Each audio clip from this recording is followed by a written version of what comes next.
Jennifer, a very warm welcome to the Face Yoga Expert podcast. How are you today?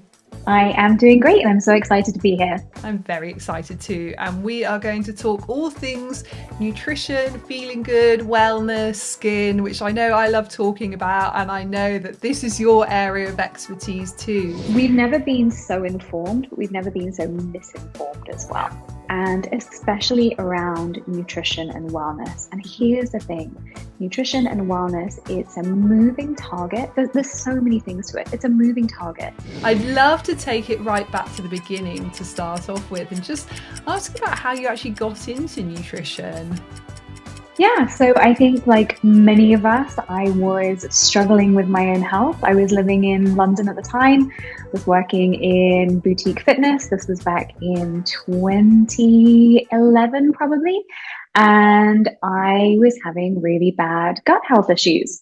And I'd had this since I was a kid, and I was told it was just IBS and et cetera, et cetera, et cetera. And it got to the point where I was hospitalized on a morphine drip because my digestive system just stopped working.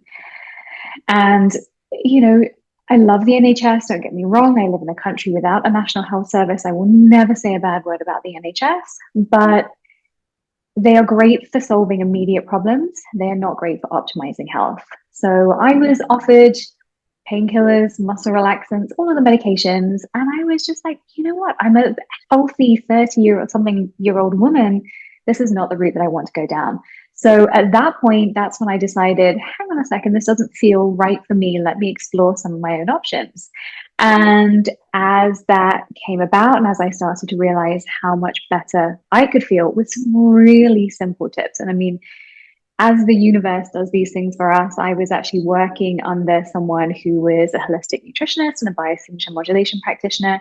They gave me a couple of really simple tips. I think it was like take out glutamine and give up gluten. It's something really, really simple.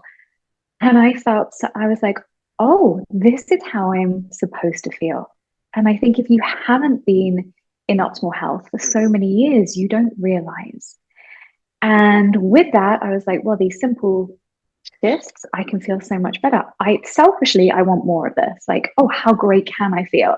And then of course, with that, you think, well, if I can help myself, how can I help other people? So with that, that's when I decided to retrain, to go back to school, to become a nutritionist. I'd been working as a professional dancer and fitness instructor for many years, decided to move over into the nutrition side of things. That was almost 12 years ago, which brings me to where I am now, which is living and working I split my time between Boston and New York and London, which sounds super glamorous, but it's really not. I was on a train for 3.5 hours last night.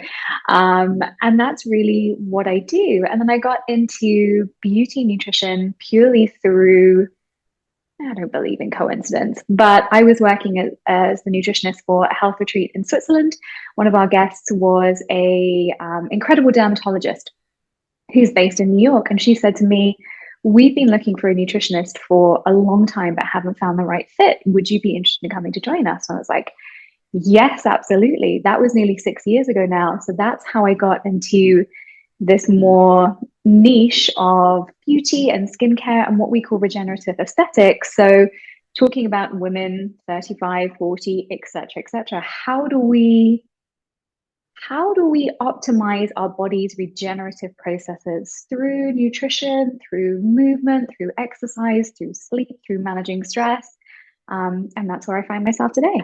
I love that. And what are the most common skincare issues that you see women over 40 come in with in your clinic? Yeah, so I think even in the over 40s, we're still in that camp where we're thinking about fine lines and wrinkles and skin aging, but then it's like over here, and then we'll get a breakout, and we're like, hang on, that's not fair. I shouldn't be having to deal with It's a bit of both both. of these things. It's a bit of both, and we still see that in women even into their 50s and 60s. So most of the time, it's how do we age beautifully? How do we age gracefully? I hear a lot of people saying, well, I want my outside to match my inside, but we've got the breakouts, the oily skin over here, and then we've got the aging skin here, and it's finding a balance between the two. Absolutely. And when it comes to nutrition and really feeding the skin from the inside out, what are the sort of biggest no-nos that you recommend for women over 40 when it comes to general health, but also your skin as well? Yeah, so I'd say probably even before that, I always like to take a step back. And we say in our clinic in New York, and I say this all the time, you're not just what you eat, you are what you absorb. So I could have a client come to me and I give them the most perfect meal plan that is designed to their biochemistry and everything's organic and grass-fed and yada, yada, yada. But if they're not digesting it, if they're not absorbing it, if their gut health is not optimized, if they've got inflammation, then we need to take a step back. So, number one really is looking after your gut health, making sure you're digesting your food. Are you having a healthy microbiome? Are you pooping every day? Are you drinking enough water? All of those things. So, number one when it comes to skin health is digestive health, full stop. That's where I start with most of my clients and most of our patients too. So that's number one. Number two is everyone's going to hate this, but cutting down or eliminating sugar and refined carbohydrates. And these are going to do two things in the body. So that comes back to us saying about I've got breakouts over here and then I've got premature aging over here. So high sugar, high carb diets are going to do two things. They are going to mess with our hormone balance. So they're going to increase insulin, which is going to cause oily skin, it's going to cause breakouts, it's going to cause inflammation. And it's also going to raise our androgen levels. So those are sex hormones, but again, those are related to higher oil levels, higher breakouts, etc., etc. So that's what sugar does on one side of the coin. On the other side of the coin, sugar creates premature aging in the skin. We call this AGEs or advanced glycation end products. Basically, what that means is that those glucose molecules, they stick to the collagen and the elastin in our skin, and they stop it from repairing and they stop it from looking smooth and elastic and bouncing back. So, number one is removing that sugar and that refined carbs for both breakouts and also for premature aging.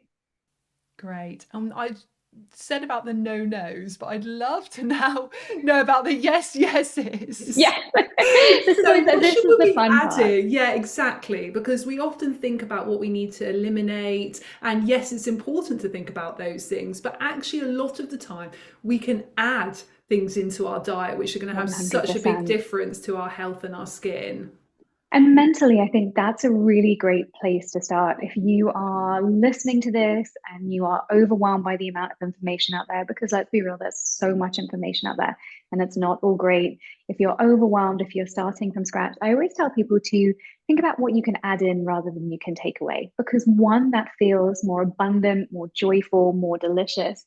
And two, if you're adding in your proteins and your leafy greens and your healthy fats, it actually stops you from craving the bad stuff so much. So let's talk about all the delicious things that we can eat. So if we're thinking about skin, we really want to think about what are the building blocks of skin? What are the building blocks of protein in our body? Well, that's amino acids. Where do we get these from? We get these from protein-rich foods. So I don't know about you, but I grew up in the 80s and 90s, and it was the very toxic diet culture, and you would weigh everything in portion size. And no, that's not what we do anymore. No. No. Breathe, everyone. Just That's no. not what we need to do. Just no. Just no. So, really educating people, and especially women, on increasing their protein intake is really, really important. And these days, we have science that says, 30 grams a meal. For a lot of people, that feels like so much. So, what I say to people is just make sure that you're having protein at breakfast, make sure you're having protein at lunch, and make sure you're having protein at dinner. What that's going to do is that's going to give you the building blocks, the amino acids to really make the collagen and the elastin in our skin. And also our hair and our nails. I just did I was on the train yesterday and I was doing some research on nutrition for eyebrows. I mean, that's a thing. Love But that. I need that. that's how niche I get. But Yeah. even with that, it was we need that protein in our diet. So number one is getting that protein in. Number two is getting in our healthy fats. So when we think of any single cell in the body, but especially when we're thinking about our skin, we have something called a phospholipid bilayer, and that is the outside layer of all of our cells. But let's talk about skin cells. Now, that phospholipid bilayer is made up of fats. And if we're having inflammatory fats in our diets, if we're having a lot of vegetable oil, canola oil, these omega-6 fats, then that outside of the cell basically kind of what we see is not going to be as healthy as if we were having our omega-3 rich fats. So things like our oily fish, our salmon, our sardines, our anchovies, our avocados, extra virgin olive oil, nuts and seeds. So those are really, really helpful for our skin. And I work with a lot of women in their late 40s, 50s, 60s, and we all went through that low fat diet craze of that generation. And it's messed us up. So really, just getting those healthy fats into our diet really gives us that skin glow. And then, of course, we're moving on to our antioxidants, our phytonutrients, all of those vitamins or vitamins when I'm in the UK. I switch between the two. All of our vitamins, our minerals, our antioxidants, our phytonutrients. So those are coming from our plant foods mostly. So things like our leafy greens and our brightly colored fruits and vegetables, but also some of the more fun things. Like one of my favorite sources of phytonutrients is dark chocolate. My favorite too. There we go. That's wonderful. And it is so nice to think about what excites us and what lights us up and what foods we can just add in and really start, like you say, I love the word abundant that you use. How can we feel more abundant with the choices that we make?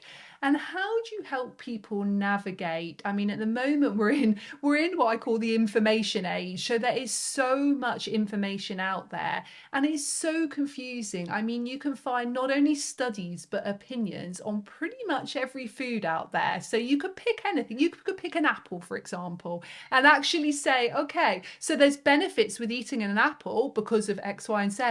There's benefits of not eating an apple because of sugar, blah, blah, blah. But I mean, you could pick any food, and that's really, really tricky for people to navigate. And how do you guide your clients with that? Oh my goodness. And how do I guide myself? Exactly. Yeah. And you're absolutely right.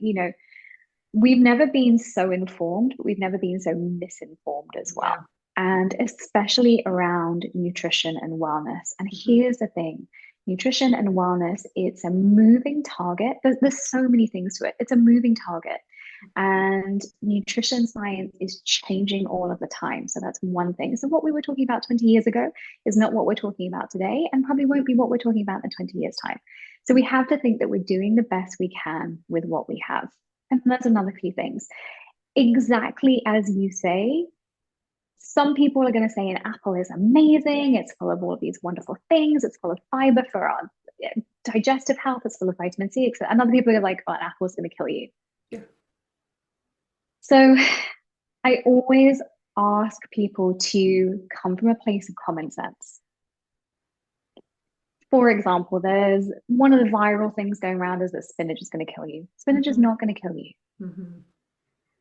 Unless a tub of spinach falls on you from a great height and hits you on the head, spinach is not going to kill you. An apple is not going to kill you.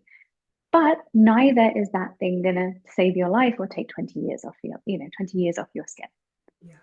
It's finding that middle ground. And I think the thing that I'm really seeing in health and nutrition and wellness content right now is such extremes and people telling you what you can't do.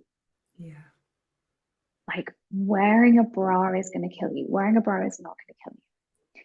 And that content is coming at us because when you are that aggressive, when you're that it's my way or the highway, when you're so anti everything, that gets engagement.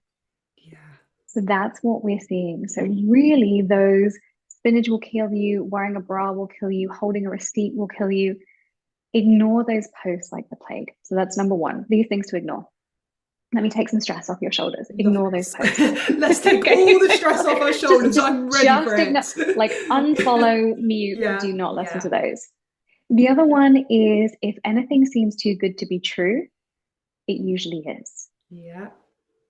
If there were these miracle cures, if doing coffee enemas actually detoxed your system, if taking one drug or one supplement, we had a big berberine phase last week. If those things actually improved our foundational health, I wouldn't have a job. And we wouldn't be living in societies in the UK and the US with so much chronic disease. Yeah. So if it's too good to be true, it probably is. And then the second thing I would think about is, does this relate to me? And especially for women in their 40s plus, I think we see so many biohacks these days, and they're all super extreme. So it's, I'm going to cold plunge for half an hour every morning, and then I'm going to not eat until 7 o'clock at night, and I'm going to eat one meal, and it's not going to have spinach in it, and then I'm going to go out and do 5 Pelotons a week, and just stop.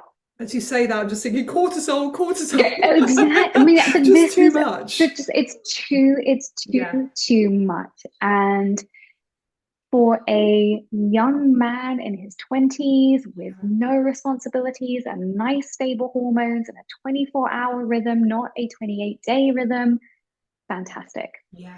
For a woman in their 40s who has so much stress, different hormones, whether you're in perimenopause or not, as women, our hormones cycle so much depending, and where we are in our cycle will depend on how resilient we are. Yeah.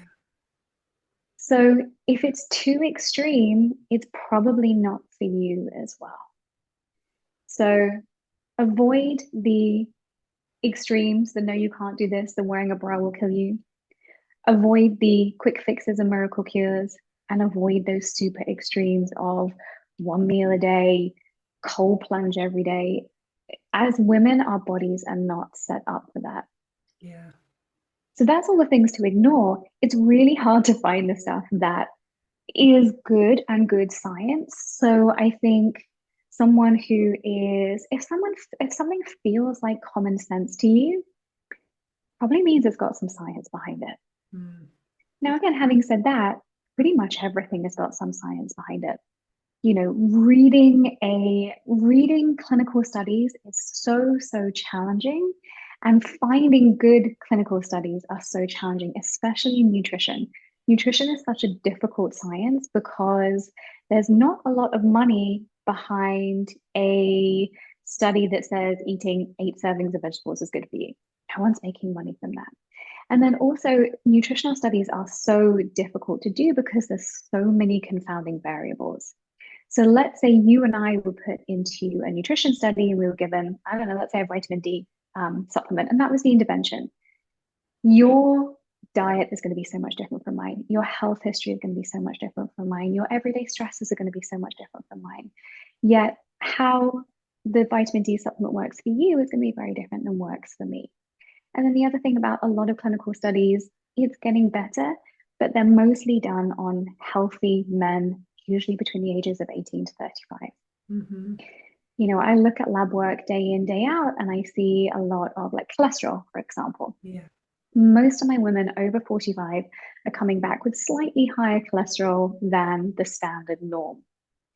Now, it's very different having slightly higher cholesterol for women over 45 than a man in their 20s. So there's so many shifting parameters in nutrition science that at the end of the day, it's finding that common sense. It's having a quick look and seeing what is the demographic of that study and who is it funded by. And that's a whole other That's a conversation. whole That's a thing. whole other conversation. That's all of these There's always heart an healthy. agenda. Oh, there's always an agenda. All of these Mm. heart healthy whole grain studies. Yeah. Take a look at who they're funded by. Yeah. And does it fit for you? Does it feel right for you? Does it feel right for you where you are in your stage of life? Yeah. There's no such thing as one size fits all, and there's no such thing as one size fits all of the time. Yes. So I wish there was a simple answer to that. There isn't, but I would say for most of us, it's about using our common sense on what we see on social media. Absolutely. And I love everything you said there and agree with all of it. And I think, what you're really saying is it comes down to understanding yourself as an individual and in many ways using your own intuition, because I think we can drive ourselves crazy trying to think, is this the right eating plan for me? And even if if you've got all the information in the world, it's hard to make that decision. I mean, I get people probably multiple times a week say, Danielle, I wish you'd share your what you eat in a day or what you eat in a week. And actually, I never share that. And that's for a few reasons. One, because I'm very much guided by my intuition. Two, I don't want people to go and blindly follow some food that or eating plan that works for me, but is not necessarily right for their situation or body. But three, it changes all the time according to where I am in my cycle, how much exercise I've done that day, how busy I am that day, how stressed I am that day, how much I'm listening to my intuition that day about what I need. But I start to understand, there for me, there's certain foods that I put into my body which almost feel like medicine. I can feel that they're working, they're nourishing me. There's other foods I put into my body which feel so neutral, they just feel like they're physically giving me energy. And there's other foods, for me, for example, it's gluten and really it's sugar. I mean, I'm completely gluten free, but the sugar, when I put these things into my body, they almost act like a poison, for want of a better word. But actually, sometimes with the sugar, for example, I'll take the hit on that sometimes. The gluten, I know it's just not worth it for me. So actually, I know that there's certain foods that I can eat, but that might be very different from someone else. Like actually, my body thrives from a lot of green leafy vegetables, a lot of berries. I eat quite a bit of fruit, a lot of nuts and seeds, all of this type of thing. Whereas someone else, actually, maybe they're not going to tolerate that much fruit, or that actually that's going to be too much sugar for them, or they're not eating it with their nuts and seeds to actually balance the blood sugar levels out, So actually, I think it's so important to do what you say, which is really use your common sense, use your guide, take some of these guidelines that you have said about what we need to try and include in our day-to-day life and within our meals, but also certain things, we should be avoiding those. We all know that sugar is not really good for us. It is very much common sense. Actually, if it comes from nature, comes from the earth, actually is probably quite good for you. And if it's man-made, if it's made in a factory, if it's very refined, it probably isn't very good for you. And actually, that's the best starting point. If it ran, swam, flew, or grew. Love there that. we go. It doesn't get more. Now, let's be real. People are busy, families, kids, work responsibilities, all of those things. So I also say to people, just aim for good, not perfect. None of us are perfect. I'm not perfect with my diet. But as we talked about, looping back to cortisol, the stress over maybe you had a packaged salad rather than making something from home. Yeah. The stress that you're going to feel over that is going to be worse for your health than the actual food. Yeah, exactly. I completely agree. And again, this is why I've never followed those very strict eating plans or never done a diet in my life, because actually, I think that's going to have more of a negative effect. One, it's a short-term fix, which, like you say, if it's too good to be true, it's not worth it. But two, it's not using your intuition. It's not actually being guided by what is right for you. And how much are you seeing in your clinic foods that people are eating affecting their hormones? Are you seeing quite a correlation in that? Or would you say that the stress and the cortisol is having a bigger and adrenaline and all of that is having a bigger effect on it's the whole thing. It's the whole thing. And we talk about hormones. When we typically talk about hormones, especially as women, we think about sex hormones. So we think about estrogen and progesterone and testosterone. But actually, everything in our body, all of our hormones are chemical messages. So even looping back, before, I get so frustrated when I see, Instagram posts of like hormone balancing smoothie. And I'm like, no. I wish, but no. Wouldn't it be nice if it was easy as that, Oh my goodness. I mean, we would all be great in an optimal health. And then talking of hormones just as in balancing our sex hormones. And actually, the two hormones that we need to get a handle on first are insulin and cortisol. So insulin is our hormone of blood sugar regulation, and then cortisol is our stress hormone. So we need to get those, I call those the master hormones. Now, those are really, really affected by food as well, but they're also really affected by nutrient deficiencies. So if I have someone come into my office and we have all of their lab work and they've got some nutrient deficiencies, that's going to be stressing out their body and that's going to be increasing their cortisol. If they are eating a ton of sugar and refined carbs and their insulin is all over the place, that's going to be affecting their cortisol as well. Then those have a downstream effect on our sex hormones. So yes and yes, I think is my answer to your question of food and stress. But it's also knowing that if you are having a really unhealthy diet, that puts more stress on your body. But also the more stress you have, the more likely you are to crave unhealthy foods. Now, this is sounding all really, everyone's like, oh my goodness me, I can't deal with that. That sounds really challenging. But I think it's really thinking about controlling the controllables, not beating yourself up. Where can you add in rather than take away?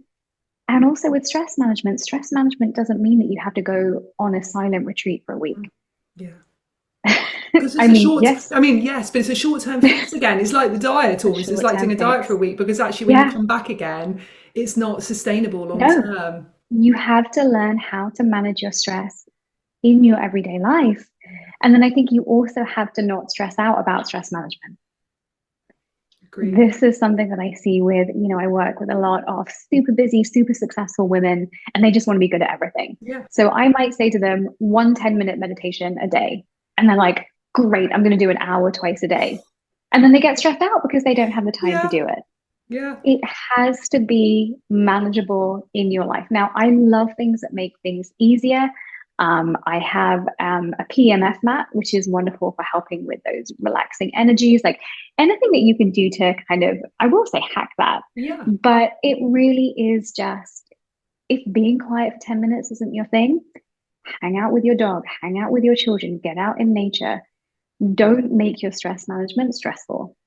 I completely agree with that. And I think if we can start with that, everything else becomes so much easier. Someone I know actually said to me last week who suffers from IBS, they actually said, it was amazing. When I was on holiday, I was able to eat whatever I wanted and I didn't get my IBS. And actually, I found that really interesting because actually, what you're taking away there is the stressor. Stress. And it's just so important. It doesn't mean we can eat anything we want all the time because actually day-to-day life has stress in it. But isn't that interesting as you take that away, then actually suddenly, but then the other way around, as soon as you start improving your eating, you're going to reduce your stress as well. So it's all so connected. And it all, looping back to the skin again, it all has an impact on our skin as well. It absolutely does. The stress absolutely as well. Oh, I mean, stress and skin.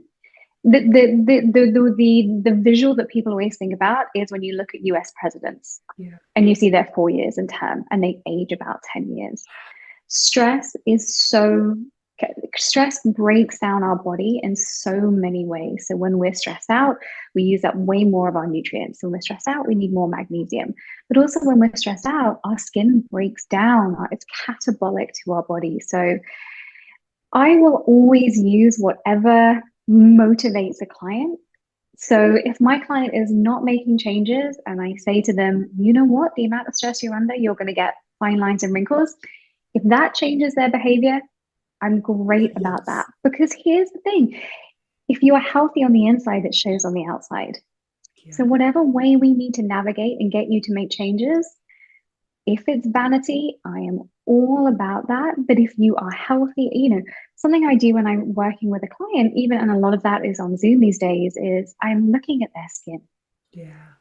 Now, I wouldn't say to them, hold still a second and kind of Yeah. get all Of up and course. all up and close and personal. But, if their skin's glowing, if it's smooth, if they've got that lovely energy about them, I know that they're probably optimized from the inside out. If they're looking gray and tired and dull or inflamed, then I'm like, okay, there's some work to do on the inside that's then going to start to show on the outside. Yeah, absolutely. And that's when we can also make quite easy, quick, and simple changes as well. We can look at our skin. I often look at my skin, if I wake up in the morning, suddenly I'm looking actually quite dehydrated or quite gaunt or quite tired or dark circles. Actually, there's the two things that I would do. Obviously, I would do my face yoga, of course, but the hydration straight away and actually adding as much nutrient rich food into my day as I can. And also thinking, how can I get some rest today? How can I reduce my stress today? How can I do some sort of meditation or relaxation? And quite quickly, our skin does bounce back. We often think because people ask me all the time, of course, with face yoga, how can I reduce the dark circles? How can I reduce the puffiness?